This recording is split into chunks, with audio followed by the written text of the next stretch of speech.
Trend! Welcome back to my YouTube channel. Wagi sila Alden Richard at Catherine Bernardo bilang box office heroes sa kanilang comeback movie na Hello, Love Again. Marami ang umasa ng mga Captain fans na muling makikita na magkasama sila Catherine at Alden. Pero bigo silang mangyari ito dahil si Alden lamang ang sumipot sa awarding at hindi kasama si Catherine Bernardo. Naging palaisipan naman ang hindi pagdalo ni Catherine dahil sa naging speech ni Alden ay makikita na tila hindi man lang niya nabanggit ang pangalan ni Catherine maging pasalamatan ng actress. And the members of Speed for this recognition. Nakakatawa lang po na kahit last year pa po yung pelikula namin, it's still being recognized. And I think we should be proud of ourselves po that we were able to, bring up and make history with this film. So nagpapasalamat po ako sa mga people who's responsible for it, especially my bosses, GMA Pictures po, Ms. Annette, Ms. Nessa, thank you so much.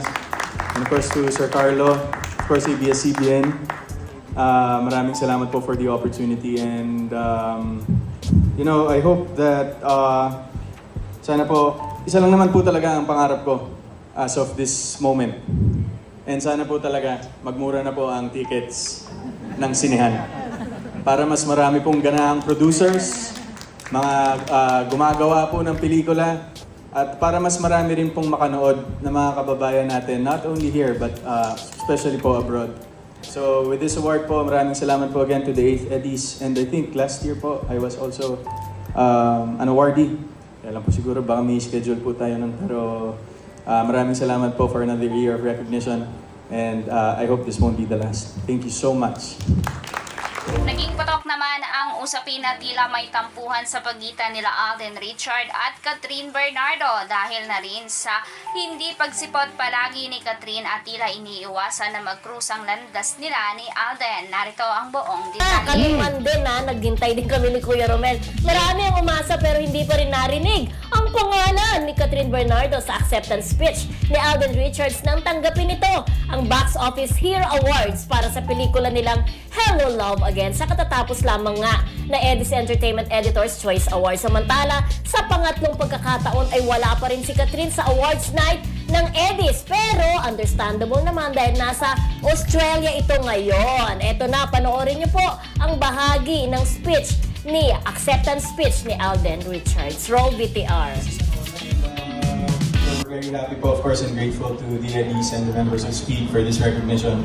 Nakakatawa lang po na kahit last year pa po yung pelikula namin, it's still being recognized. And I think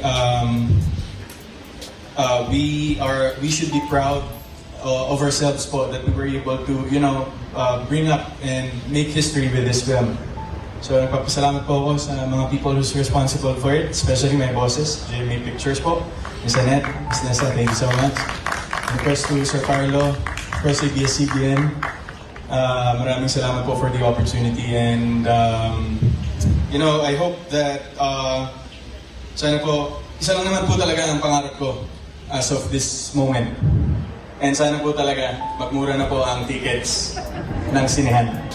Para mas marami pong ganahang producers, mga gumagawa po ng pelikula, at para mas marami rin pong makanood na mga kababayan natin, not only here, but especially po abroad. So with this award po, maraming salamat po again to the 8th Eddies. And I think last year po, I was also an awardee. Kaya lang po siguro baka may schedule po tayo nun, pero maraming salamat po for another year of recognition. And I hope this won't be the last. Thank you so much.